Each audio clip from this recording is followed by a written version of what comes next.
to the 16th bull. Catholic boy is pulling away. He's so impressive today, the others didn't even have a prayer. Catholic boy rolls in the run. Happy Travers. Live from the backstretch at historic Saratoga Racecourse, this is Racing Across America with Seth Merrow. Racing Across America is brought to you by Pinnell's Restaurant, a Saratoga tradition since 1922. 284 Jefferson Street, Saratoga, just minutes from the track. The Leah Auto Group. To search their inventory, schedule a service appointment, or find a dealership near you, visit leahcars.com. Leah Cars for life. And Woodbine Racetrack. Pick, bet, and cheer on world-class horse racing north of the border.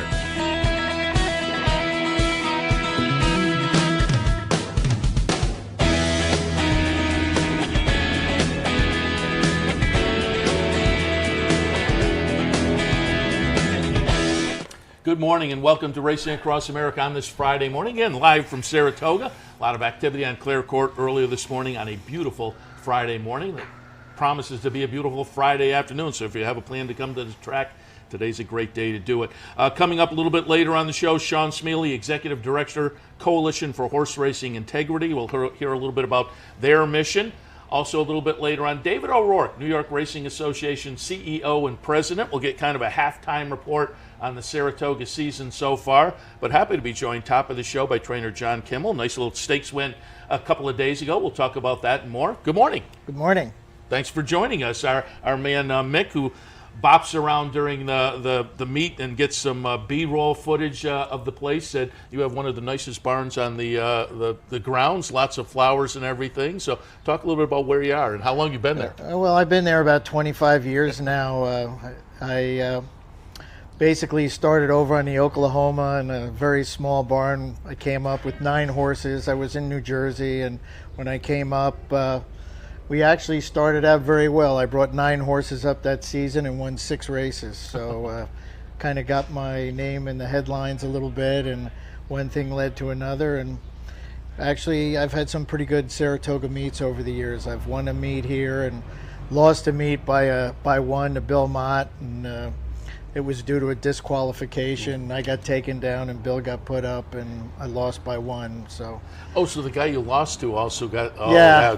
Yeah. And anyway, Saratoga is a special place for me. I've won my first Grade 1 races here. I won the test a couple times. The Gopher Wand used to be called the Phenomenon. The Forgo, the Adirondack a couple times, and. So Saratoga's been a special place for me, and I just really enjoy the environment here, the fans, and coming out to the races and seeing people in the stands. It's part what makes Saratoga so special. Talk a little bit about how you got into the game. Well, my father basically introduced me to the game. He was a pretty major owner. He actually bought a breeding farm in Lexington named High Point Farm, and he got introduced to the game by his father, and the story goes back into the late 30s and early 40s. My grandfather was a bookmaker here, and he before there was pari-mutuel wagering. So the chalkboard. Yeah, and they came up, and my father said he was 15. They rented a house on Union Avenue, and my dad wasn't even old enough to drive, but my grandfather, Manny Kimmel, said, come on, nobody's going to check. So he would drive him to the races and drop him off at the front gate before the first.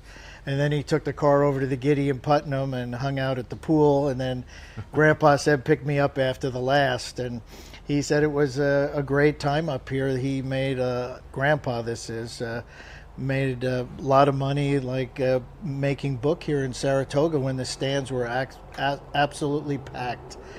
And then my father, who was a very successful businessman, started Kinney Parking and was an executive vice president of Warner Communications, was in the game pretty heavily. He had a private trainer. When I went to vet school, Jimmy Toner was his private trainer, and he started getting pretty big in the game and had lots of mares, and he started taking me to the track, and one thing led to another, and I went to vet school with the idea of practicing veterinary medicine, but after about 8 years, I started training on my own and have been doing it now for almost 30 years. Wasn't your dad, am I correct, wasn't he known for, he had some wacky names?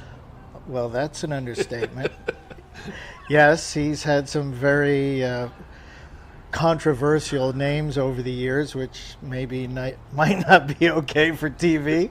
But yes, he was a real practical joker and had some very funny names over the years. The one that every announcer must rue is Shiny City Shoes. I had to say it slowly. Yes. Then he had Flat Fleet Feet, and Durkin was classic when she won the Adirondack here.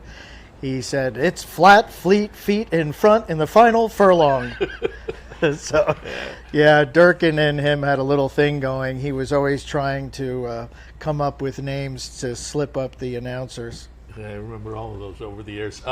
You say you were a vet. How does that play into then translating over to a trainer? Is that a bonus being a vet? Well, obviously the education you get and working with horses. There's such a close relationship nowadays between sports and medicine that knowing something about medicine, anatomy, physiology, I use that information all the time in evaluating the horses and try to make sure that when we look at horses and see things that aren't right, to try to detect injuries in their early stages before they become career-threatening injuries. I think that's really, really important. And I'm a big advocate for health, welfare, and safety of the horse, and been involved with the AAEP and drafting the guidelines and the white paper documents, and looking at everything that we could do to provide additional safety guards for our horses. And I know you're on the board of the New York Thoroughbred Horsemen's Association, and certainly over the last 10 years or so, it's become an important issue. They're forefront now, aftercare and second careers as well. Oh, for sure. It's really taken on a major emphasis now in the industry to provide a means that these horses that are done with their racing careers have another place to go besides slaughter. And I think everybody's making a contribution, and I think it's going to improve as we go on. Let's take a look. I mentioned it at the top of the interview. Nice stakes race a couple of days ago in the Evan Shipman for the New York Breds. We're going to watch the stretch run here. Number 2, Mr. Buff. Boy, he looked good. I mean, he just looked good in the paddock. He'll just look good. But on the racetrack, looked very good. Chart margin of 3.5 as the 3-5 favorite.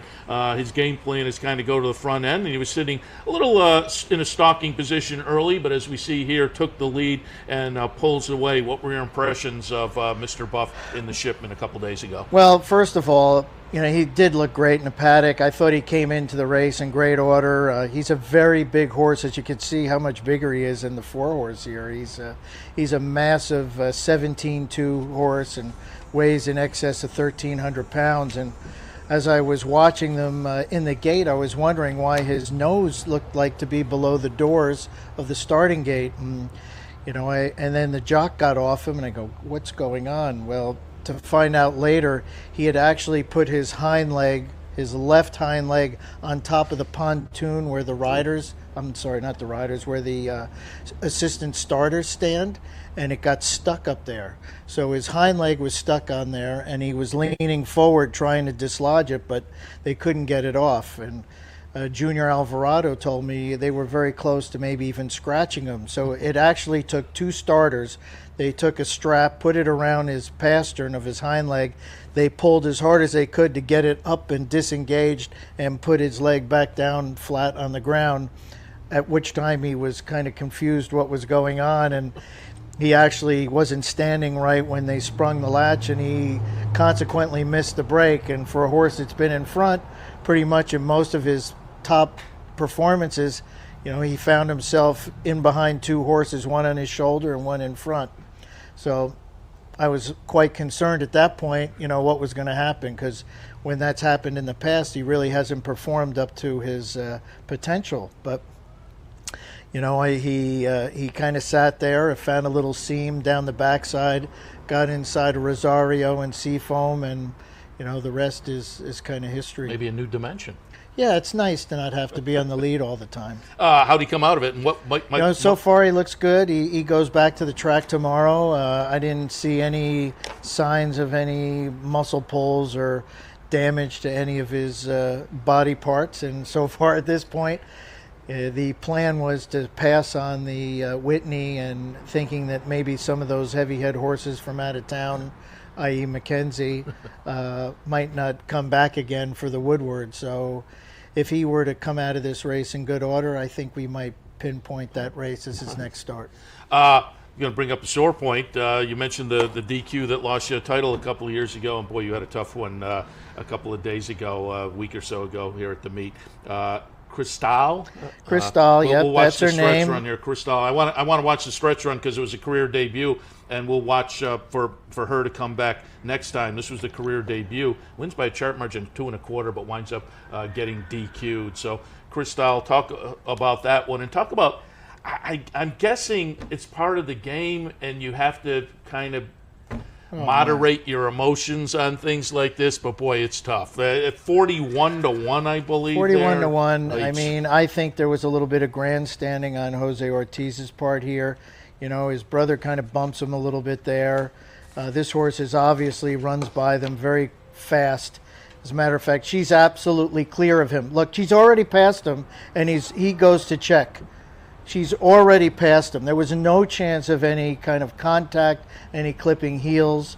The stewards looked at it differently than the way I see it, as well as anybody else that has contacted me. Thought it was a very frivolous foul, and if you look at the head-on, you can't tell exactly when it happens, but he was already clear of that horse before he took a hold of it.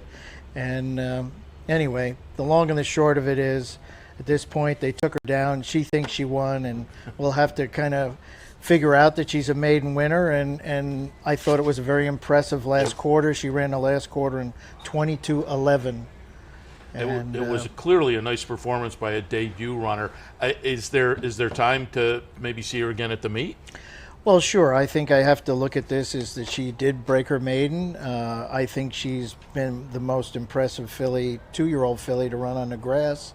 So I think we look at maybe thinking that it was a win, and we go after some of the stakes quality races and see if she's got the potential to line up for a Breeders' Cup engagement later in the year. And if she falls short, we can always go back to a maiden race. Well, like the with anticipation. Is there a girls' the version girls division is called the PG Johnson. Right. And but there's some other races around the country. There's a Win and You're In September 15th at Woodbine called the Natalma. Oh, sure. And at this point, it's basically 2-year-olds that have broke their maidens. So it's for a Grade 1 race. It's going to be just a bunch of fillies that broke their maidens. We're usually up there that weekend, so maybe we'll see you and root for you up there as well. Let's just, before we let you get a couple ideas over the next couple of days. This afternoon, third race, Willing to Speed in the starter 50, mile and 16th on the grass. Your thoughts on Willing to Speed? He's been knocking on the door. He had a kind of a tough trip last time. He was second 3 times, I believe, in this category. I made a pilot change and put IRAD on it, and he found more trouble than Murad did.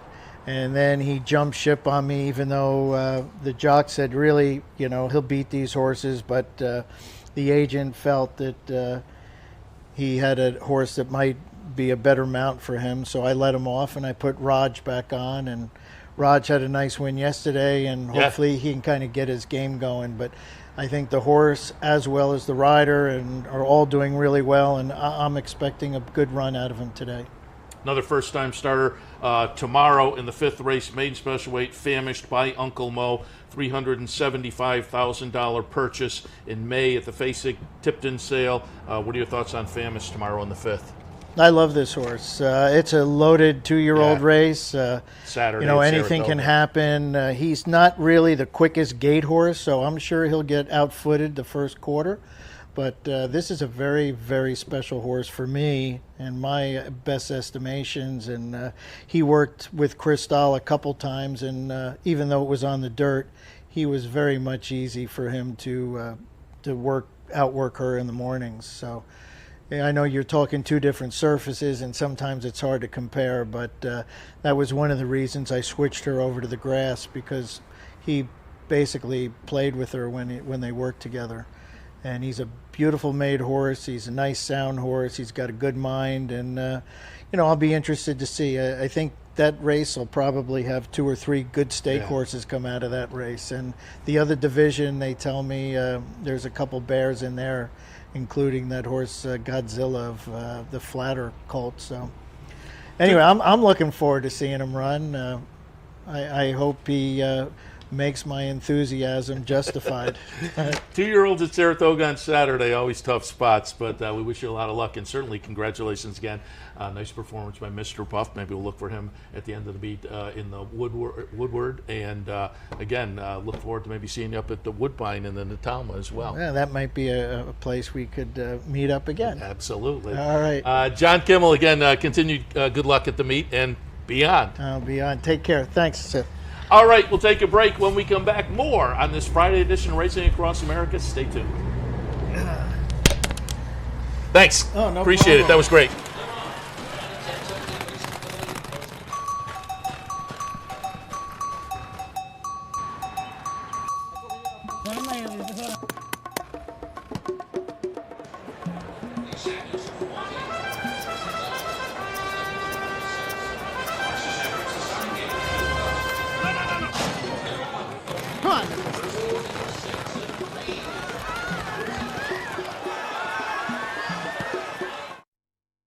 You like free money? Well, Capital OTB gives its players plenty of opportunities to cash in. At Capital OTB, there are so many ways for horse players to receive bonus dollars by simply participating in promotions such as our bankrolls, bounty bets, online handicapping contests, and much, much more. Plus, with Capital OTB's Player Rewards program, you get actual cash back. So what are you waiting for? Log on today at CapitalOTB.com or CapitalOTBBet.com and claim your free money.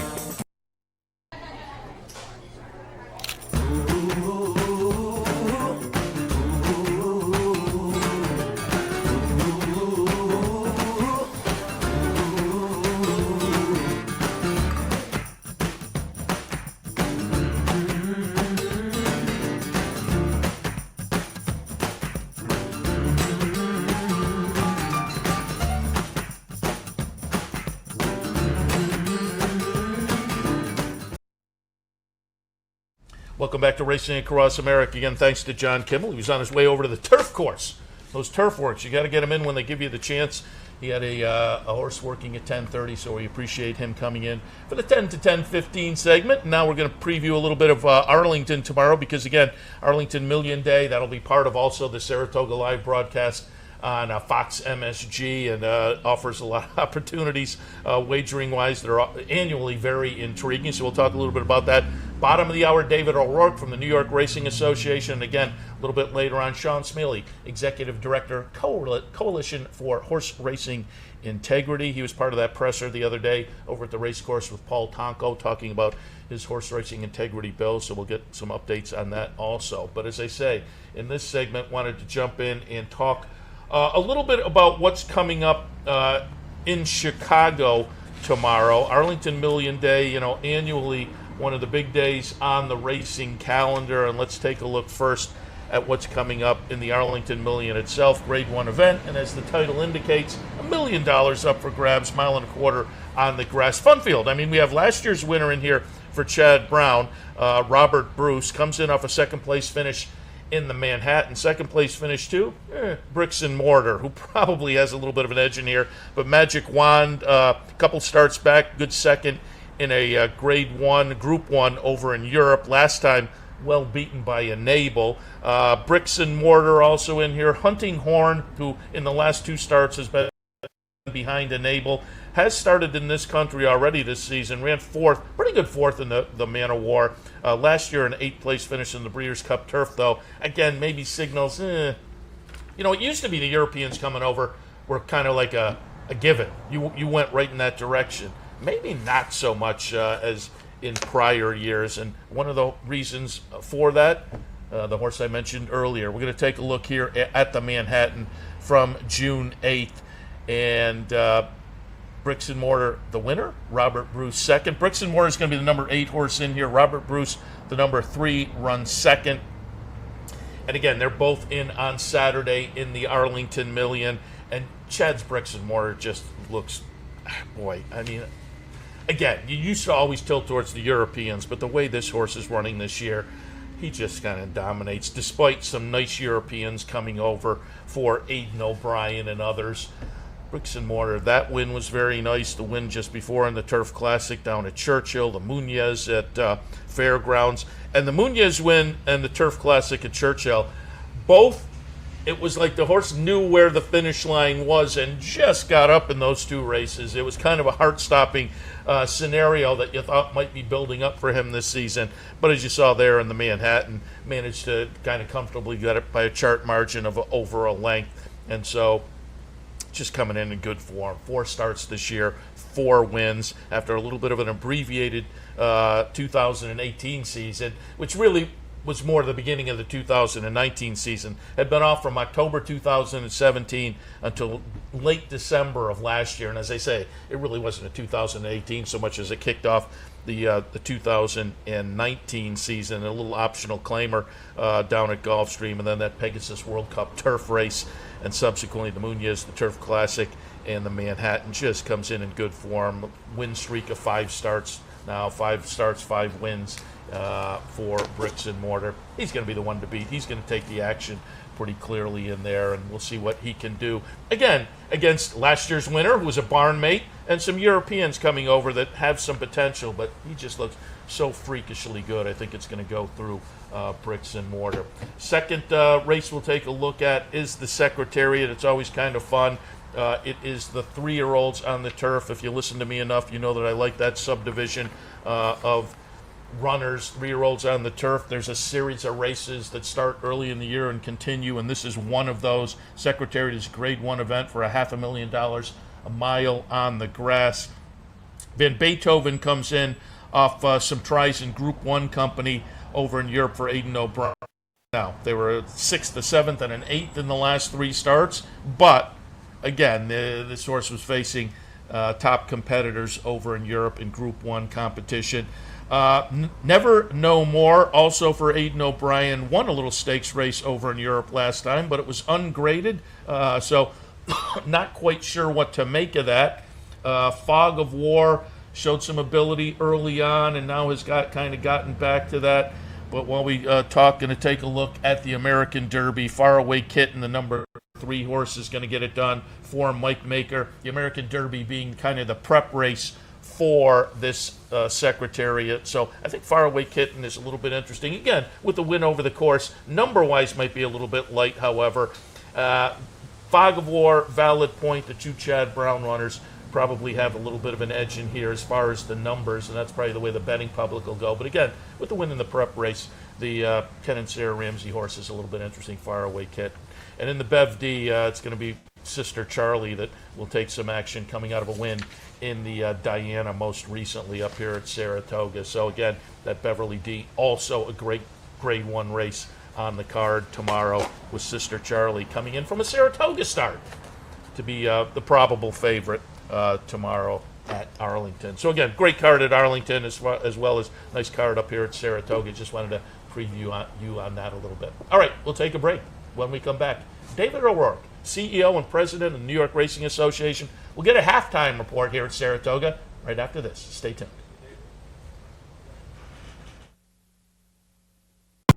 Looking for a fantastic meal? Stop by Malcolm's, a unique farm-to-table restaurant experience. Located at 617 Union Street in Schenectady, Malcolm's offers locally grown fresh foods, mouth-watering flavors, an enhanced drink menu, and terrific service. Malcolm's is a sure bet during Saratoga season. Make your reservation today.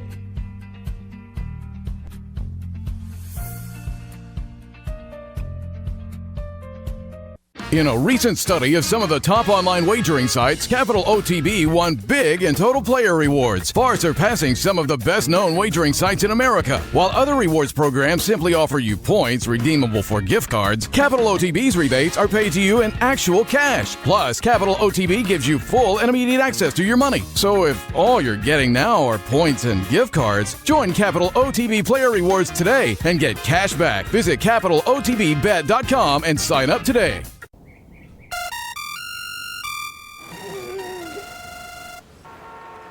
Come on.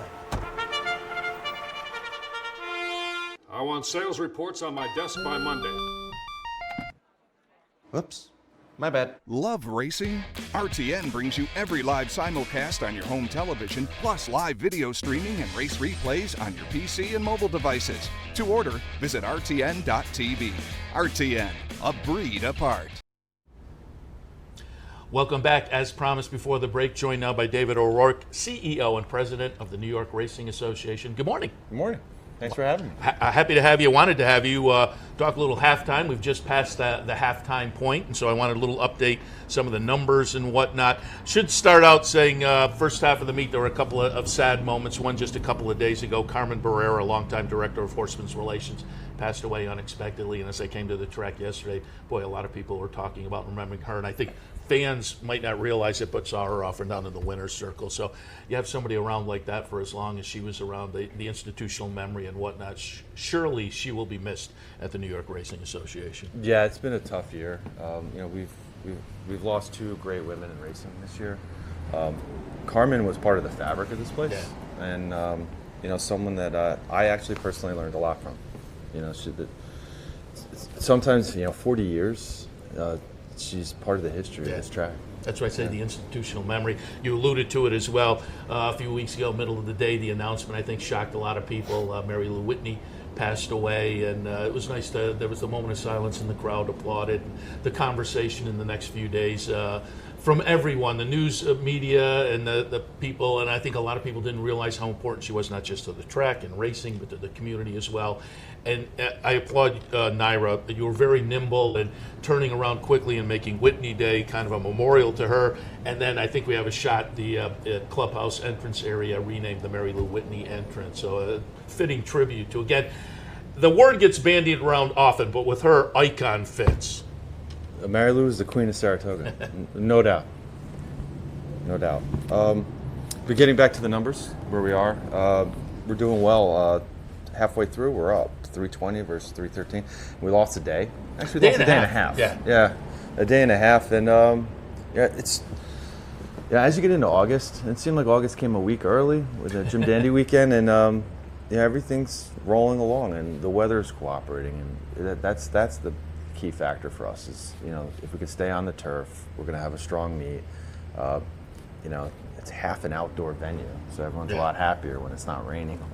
And it's been really good. I mean, how's your experience been? Well, I have said, I said it after the Whitney when I was in the winner's circle. I was talking to people, and subsequently, the weather is Saratoga weather. So there was the two funky situations with the heat canceling the day, and then that crazy monsoon that came down and affected the track and canceled half a day.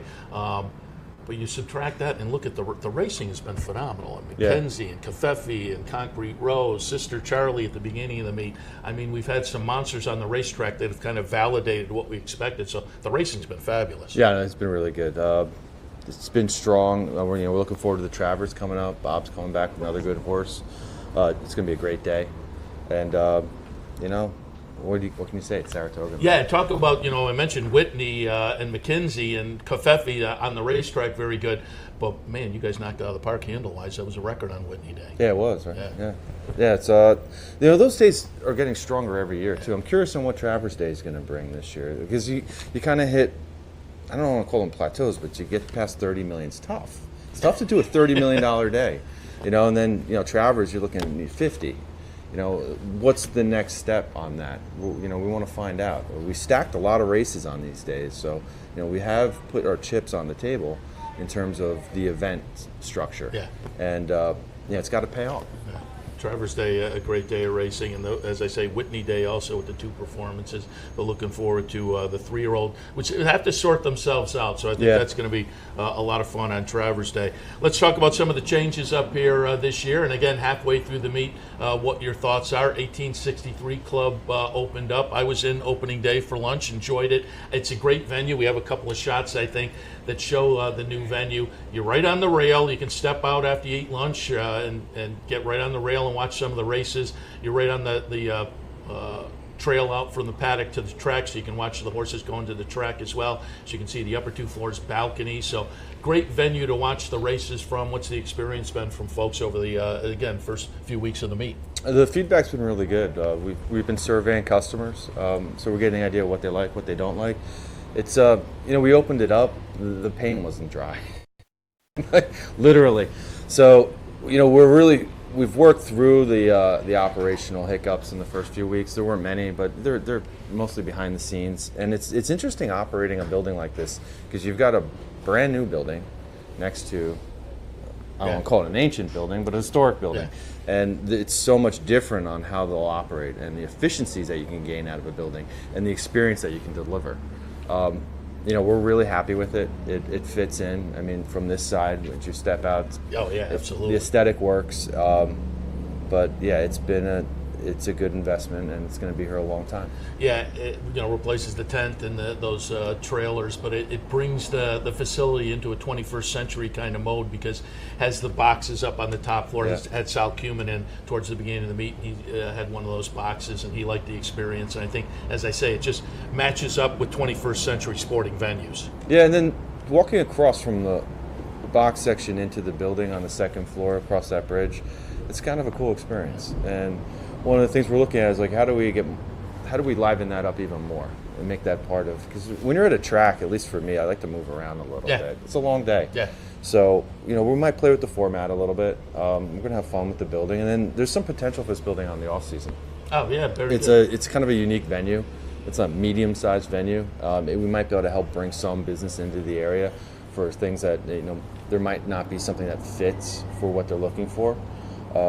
So, we're excited. And it's compared to the rest of the venue, it's essentially winterized too. It is, and it's outside the gate. Yeah. So it can be operated in an efficient manner in that sense. Yeah, interesting. Yeah. Let's talk a little bit about the Fox MSG show, because every time I have somebody from Nyra in, I tip my cap. I've had Acacia and Courtney in, and they're on the front side of the cameras, but certainly I see Eric walking around and talk to Andy and all the other folks and say, during the Saratoga meet, I'm here obviously, but it's replayed a little bit later. As a guy who owned a television production company for a long time, I know the work that goes into it. I can appreciate that. But you were on the panel the other day at the Racing and Gaming, the Albany Law Conference, and you mentioned television as being a way, hopefully, to, in the long term, pull new people in. And as you mentioned that, I reflected back, that's one of the ways I got into the game. And a lot of people my age will remember when cable TV first came in this area, that Channel 9 WOR show in New York, the afternoon, Saturday afternoon, Frank Wright and Charles C. Candy, you'd watch the last 2 races from the Nyra track, and then a few hours later, over at Yonkers or Roosevelt, Stan Bergstein would come on for a half an hour, and you see 3 races there. And that kind of pulled me in. This is the 21st century version of that, I think. Yeah, well, a lot of the, we got into it slowly, but we'd been on MSG for 30 years with a replay show. And the format really hadn't changed. It was, I guess it was when people would tape them, and then that's how people would handicap. But we had the time, and we had the slot, and the idea was, can we bring live racing? And then we gained some momentum pretty quick. There's always some luck involved too. And Fox picked up Saratoga, and now we have 500 hours, and we've got it out there, and it's a casual sports audience that we're trying to appeal to, as long and keep the handicapper involved. It's a mix, and we believe that it's a way for us to get our sport in the public eye, and it creates another platform for us. I mean, it's not dissimilar to what you guys are doing here. I mean, these are you got to get the content out there, and once you get them come to the track, then they're converted. I mean, that's an easy sell up here, but we run all year round, and this is a platform for us to diversify our revenue. I mean, because racing's economic model in the U.S. for the last 30 years has been, how's handle been? That equates to how business has been. And now that is a major component to what we do, but it's important for us to diversify and modernize our revenue structure as the game evolves. So that was sort of the point I was trying to make in the Albany Law Conference, was even OTBs, because that was the topic. Yeah. It doesn't necessarily need to be what it was. Yeah. What can it be going forward? And it's a very interesting asset, the OTBs in New York, and I think there's a lot of potential there. I just think we have to think about it a little bit differently than trying to revisit something. Yeah, that was kind of the overarching point of that panel. It seemed like, let's kind of step back and take a look at what worked 30 years ago and maybe now needs a little tinkering and a little tweaking. But again, I think pulling new people into the game, the Fox MSG show does a great point doing that. And as you say, I think we try to do that here, because I think the rest of the year we're kind of preaching to the choir, I think. But up here at Saratoga, I think there's a lot of new fans who, hey, let's tune in the morning and get some picks and whatnot. I get trainers in here, and they can sit here for 10 or 15 minutes, so we get a little behind the scenes and get introduced, and I think that helps pull people in as well. Was that part of the impetus of the show? I knew you were instrumental in kind of kicking off the Fox MSG show, but was that part of the impetus? Hey, let's bring some new fans in with the crossover on a more mainstream sports network? It's both. I mean, and to your point, I wouldn't, preaching to the choir is quite important. Oh, absolutely. And that we have a very strong fan base, and a very passionate one, if you read Twitter much. So it's how do you get the content in the way that they want to consume it? And you guys have done well. You have an app. I've seen it. It's very good. But it's getting it out there. You're bringing in new fans by being on the platforms that they're on. And you have to introduce people to our game.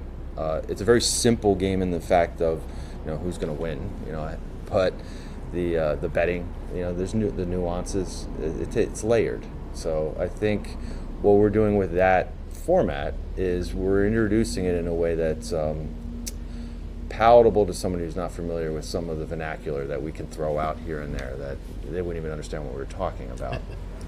Yeah, and I tell people just what you've alluded to. Even if you aren't a racing fan, come up to Saratoga and walk around and people watch and enjoy the music in the backyard and pick your favorite numbers if you want to, or colors or whatever. Place a couple of bets, and sure enough, you'll get into it. Yeah, for sure. Yeah, that's the fun of it. You talked about wagering. You introduced a new wager just the past couple of days, the Empire 6, the $20 or 20 cent pick 6, the jackpot edition that has become popular at various venues. Talk a little bit about the first couple of days of that, but maybe more importantly, a lot of moving parts when you make a change like that. And what was the thought process to make that change? The thought process would be the research that we've done, and it's pretty obvious that bet is something that the public's been looking for. The low base amount, high potential payoff, but I don't want to call it the sacrifice, but giving up the $2 pick 6 wasn't an easy decision either. And we have these cross country pick 4s. You've noticed, and if you're looking at it, it's on a separate card. And there's a reason for that. You can't intermingle them. And our primary card, and this gets into the plumbing of our system, because I want to explain why we don't have both. Sure. Because I really want to have both. And I think the 20 cent pick 6, we wanted to launch it up here because we wanted to see, this is when all eyes are on us. And we have the best opportunity to gather the data to see how it'll work out. So far, it's performing to pretty much what we were predicting.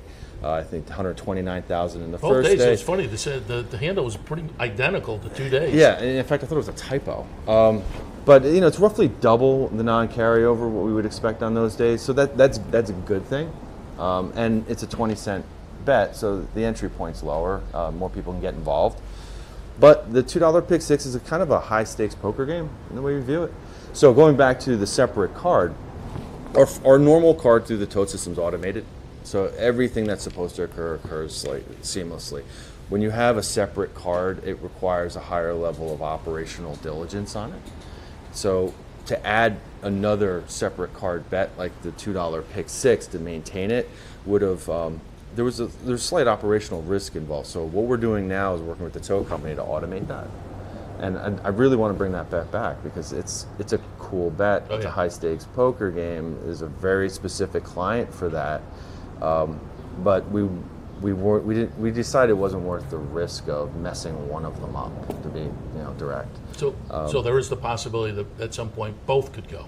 I want both. Okay. I think both. I think it's a different customer. I think you're absolutely right. I just felt, and we felt, that we wanted to launch the Empire Pick 6 up here to really see if it works. And it wasn't the best option to launch it right after the Whitney, but it was there. The window was there, and we're doing it.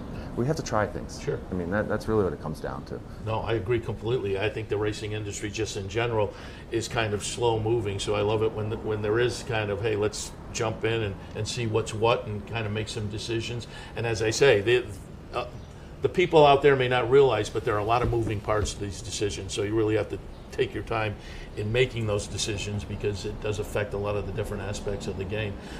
Speaking about knowing the game and different aspects, we're at a Q&A with you at the start of the meet, and you talked a little bit about becoming a little more involved with the horseman side of the game and the economics and whatnot. You said that was fun to kind of learn a new aspect of the game. How's that been working out? It's good. In fact, we're just finishing up the first round. We surveying the trainers and the owners, and the second phase will be focus groups. So right now it's in collecting the data, and because we can think about, well, everyone's got a concept of what we think somebody wants, but this will give us a comprehensive way of collecting that information, and that way we can think about, well, how do we staff to that? How do we operate? What is the right level of concierge? What are the right level of amenities that when an owner comes here they expect or want, or maybe they don't know what they want, but how do we want to introduce them to the game? Because and the game's changing, because there was a horse the other day that I'm trying to remember the name. It was a large syndicate. It was about 100 people in the winner's circle. Oh yes, I can't remember the name either. I'm trying to remember which horse that was. I don't remember the name either, but there was 100 people in the winner's circle. And I'm thinking that, well, this is great. You have 100 people, and they're all excited, and they all want to get in the picture. But it can get dangerous, to be honest, for lack of a better term. So, and that's becoming a bigger part of the game. Yeah. So, the thing is, how do we handle owners when they're here? Give them that experience, and we really have to start thinking about syndicates and what the ownership is going to look like. Yeah. And it's good, because let's get ahead of it. Because if that's a great thing to have 100 people excited in the winner's circle, having a good time. Yeah. I mean, that is the best marketing thing I could ever have. But now I have to think about, well, do I need a bigger winner's circle? But then that's fine. But these are great challenges to have. We're going to get a lot smarter, and that is a big focus. It's a new part of the game I get to look at. Yeah, one of the triangle, the racing organization, the fans, and the owners make up. They're all equal participants, so should get equal amounts of attention. And speaking of attention, before we let you go, your first summer up here as the CEO and president, and obviously you've been here for many years prior to that, but I have some shots of the backyard that I took over the past few days. Lots of people out there enjoying the backyard. You said you like to walk around. I do, I've seen you walking around quite a bit. Yeah. Just give me some impressions. Your first summer up here as the lead guy and walking around the facility over the first 20 plus days. In essence, we're an entertainment product, and you have certain moments that you remember as you come out of the meet, because it becomes a blur a little bit.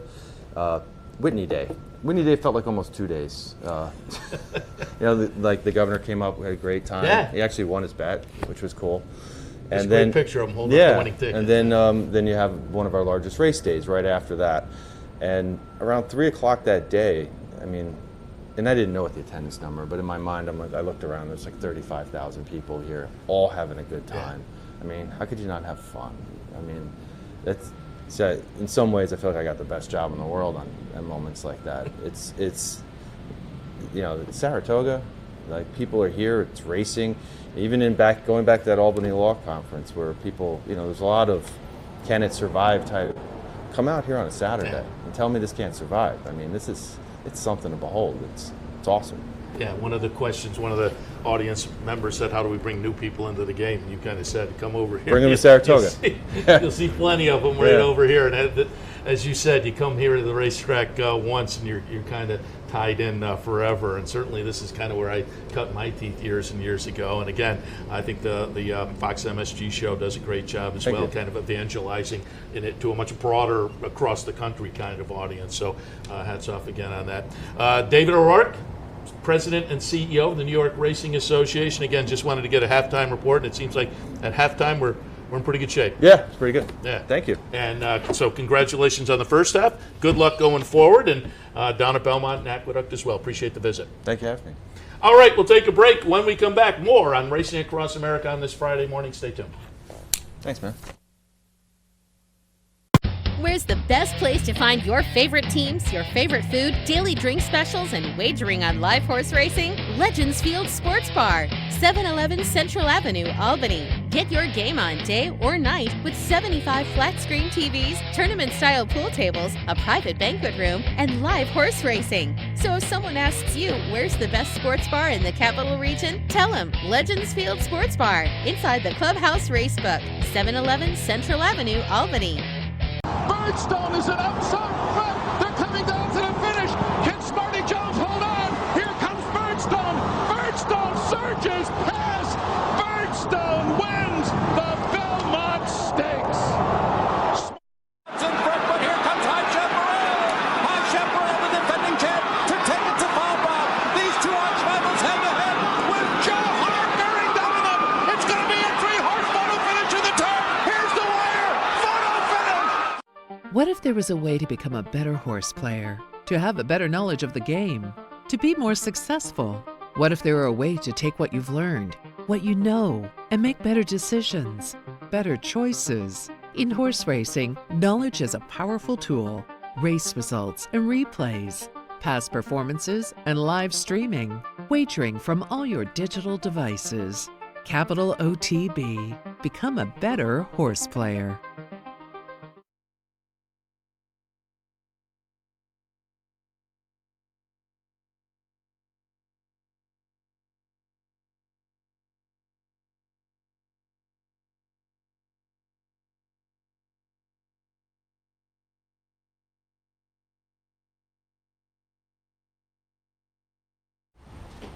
Welcome back. Thanks again to David O'Rourke, President and CEO of the New York Racing Association. Again, it seems like we're doing pretty well.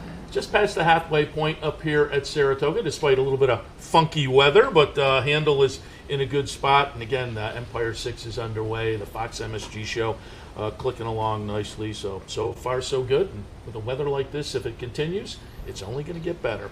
As promised, joined now by Shawn Smeallie, Executive Director, Coalition for Horse Racing Integrity. Good morning. Thanks for having me. I appreciate being here. I appreciate your being here. I should alert people that I have known Shawn pretty much my whole life, I guess.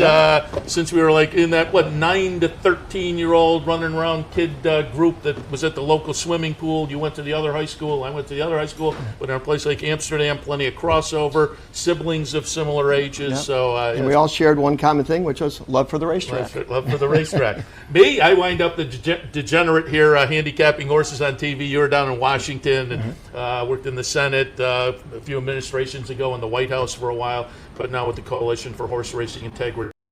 Working, I assume, closely with Representatives Tonko and Barr on their bill and whatnot. And we'll get into the mission in just a moment. But before we do that, we've already alluded to it. You've been a fan for a long time, coming to the track for as long as I have, since we were kids, but also got involved on the ownership side in recent years. So you're not just somebody coming in from Washington. Give us your bona fides and talk a little bit about how you became a fan and how you got into the ownership Sure. side. Well, like many people, I was introduced to the sport by my grandfather, who brought me over here at an early age. And then as I got older and started making a little bit more money, I was introduced to my partner's good friend. They both went to West Point, Terry Finley. And he got me involved with a horse called Saratoga Russell, who won a couple times up here, and which was a great treat for us. And after that, I was hooked.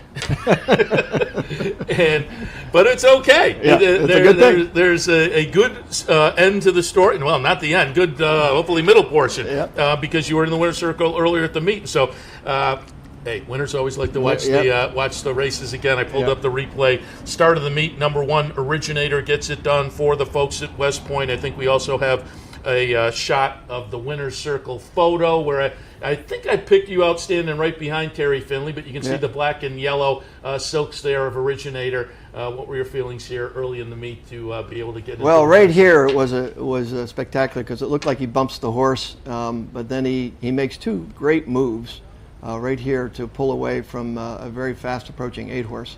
And, there's nothing like when that horse crosses the finish line first and you're running down to the winner's circle and you're catching big checks. I had my son up with me that weekend, and we did the early pick 5, and that was race 5, and we keyed that horse. And so everything was riding on that race, so it was a great time. It was a wonderful time. As I say, there's the winner's circle, plenty of West Point folks. Terry and Tommy Bellhouse, I think Rob Masiello behind, Rob's part of that. Behind Tommy Bellhouse, and you're back there behind Terry Finley. So again, congratulations there. It was as a lot I say, of fun. You're not just coming into this as an outsider, you've been playing the game in various capacities for a while now. So, give us the Coalition for Horse Racing Integrity. What's the mission of the organization? So the mission is to try to take all the various 38 racing jurisdictions and put them under one unified, just for anti-doping purposes. Right now, each racing jurisdiction has their own rules, regulation, penalties, and it's a hodgepodge that really makes it hard to enforce, especially since most trainers now take their horses across state lines. Sure. And because of that, it makes the game susceptible to cheating, and it's very hard. If you talk to trainers, they will tell you that they can't stand having to. It's almost like they have to be a chemist. They have to go across line and know what the withdrawal times are, etc. So, privately, they're very supportive of having a uniform system. The other key thing is making it independent.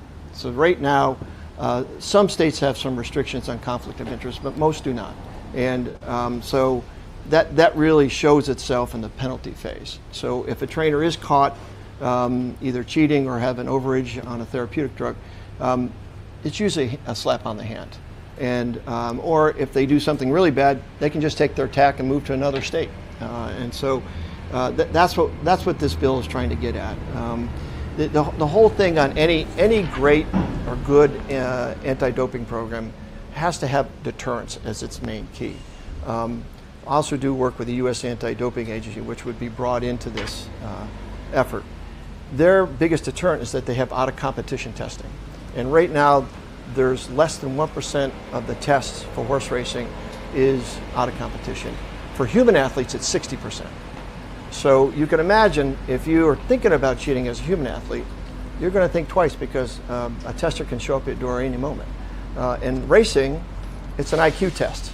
If you know when you're going to be tested, which is at the end of the race, you know what you're going to be tested for usually, and that the labs are sending the test to, some are accredited, some are not that good, there's a good incentive to cheat at that point.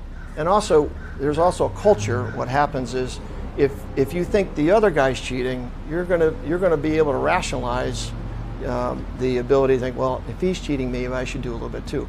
We saw that in baseball. We saw that in the Olympic sports. People forget back in the early 2000s, U.S. were considered the biggest cheaters in Olympic sports. And at that point, they made a determination that the sports federations can no longer, police their own. And so grudgingly, they said, okay, we'll put it into this independent organization, this U.S. Anti-Doping Agency, which is a private nonprofit. It's not a government agency. And within years, it became the most successful in the world because they had independent boards. No one from the USOC, the Olympic Committee, was on the board. No one who had an active financial interest were on the board. So they were truly independent. And that makes the biggest difference. If you have an independent organization that's going to be in charge of the testing, there's a sense of fairness and a level playing field out there now. Then people aren't incentivized to cheat. It's funny. If you went back to all the sports federations now, U.S. Track and Field, USA Swimming, and said, hey, we made a mistake, we're going to give this back to you, they would say, no way, we don't want it. They're so you couldn't pay them enough money now to take it back. So I think it's a hard thing to accept, but I think, especially in times like now, I think it'd be really smart for the industry to embrace this independent model. And as I mentioned earlier, there was a presser over on the front side just about a week or so ago with Representative Tonko, who represents our area, but Representative Barr from Kentucky, also part of this bill, which is H.R. 264 51. If you type that in, well, that's the old number. 1754 is the new number. Okay, 1754. And there's a Senate bill now, S 1820. Okay. Yeah. So again, that's what you're behind, these Yes. bills from Tonka. Yes, and we're making great strides. So we have about 140 co-sponsors in the House. For the first time, we've got a Senate bill introduced by Senator Gillibrand from New York and Martha McSally from Arizona, Republican. So we're making great strides. The chairwoman of the House committee that has jurisdiction over this bill has said that she wants to have a hearing on the bill in the fall and then a markup afterwards. We think that when we get through that process, it'll be easy to pass the House. We got a stiffer challenge in the Senate. Senator McConnell, who's neutral on our bill, has Churchill Downs obviously in his state, and they're against the bill. And you have, but you also have all the breeders who are very strongly supportive of it. So, our group has the Jockey Club, the Breeders' Cup, the Waterhay Oats Alliance, which Stacey and Arthur Hancock started, a grassroots movement that really has propelled us. We work with all the sane animal welfare groups who want to see racing continue, but don't want to see it, they want to be more humane to the horses. And a number of tracks support it. So David, your previous guest, is supportive of what we're doing. The Stronach Group is supportive. Keeneland's in our coalition. So we have a lot of industry support of what we're doing. And, not many industries go to Congress and say, regulate us, right? And the reason that we are at this point is for over a decade now, probably longer, the industry has tried to police itself. And what you find out is you can't promote and police at the same time. It's very difficult. And they put together the National Uniform Medication Program. Only a quarter of the racing states have signed on to all 4 pillars of it. So it's something that I think needs to be imposed. There's no, federal government of racing now. There's no department of racing now. This still remains a sort of a state and local entity, but you just have the authority on anti-doping and anti-doping alone given to this private nonprofit entity, which will also have board members from the industry. You'll have vets on there, you'll have people from breeding, you'll have people from all facets of racing involved on it.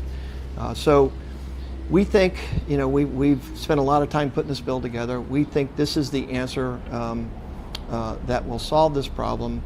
There is no commissioner of racing, as you well know. So if you had a commissioner of racing like baseball, they can make an edict and make it happen. That can't happen in this industry. There's no central authority to do this. So that's why Congress has to do it. Like I said, no one really wants to go to Congress and have them do this type of thing, but it really is the only way to make it happen.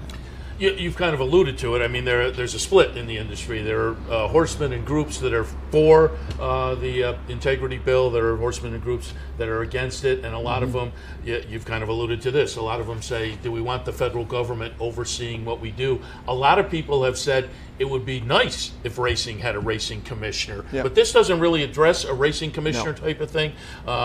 But how do you answer that? You've kind of talked about it already, the folks who say, do we want the federal government to oversee what we're doing? Yeah, so I think this is probably a step in that direction, but this entity will have nothing to do with any other parts of racing by design. I don't think it should be. I think the industry should come together at some point if they want to have a strong, healthy future. I think they realize that there are forces sometimes out of their control that can really impact the future of the business. So, I mean, listen, the way this bill is set up is, there's no taxpayer funding. Each state will determine how the costs will be apportioned out. I mean, listen, there are some states that have very good programs. They just need uniformity, such as California, New York's another good program. But if you had the uniformity and if you had an independent operation making sure that every part of the racing is living up to those standards, it's really not going to be that hard. And one issue on this thing is that, one thing's for sure, these horses are going to be less medicated, right? So if you have more, oversight of what medication these horses are taking, the result is there's going to be less medication. Obviously our one of the big issues our bill addresses is race day medications, no race day medication. That is the international standard. North America is the only place in the world that allows a horse to have a needle in its neck right before a race. And that should be obvious to everybody why that's important. But Lasix is a very controversial issue. Horses, from all the studies I've read, about 5 to 7% of horses bleed enough to impact their racing, yet 95% of horses take Lasix. And why is that?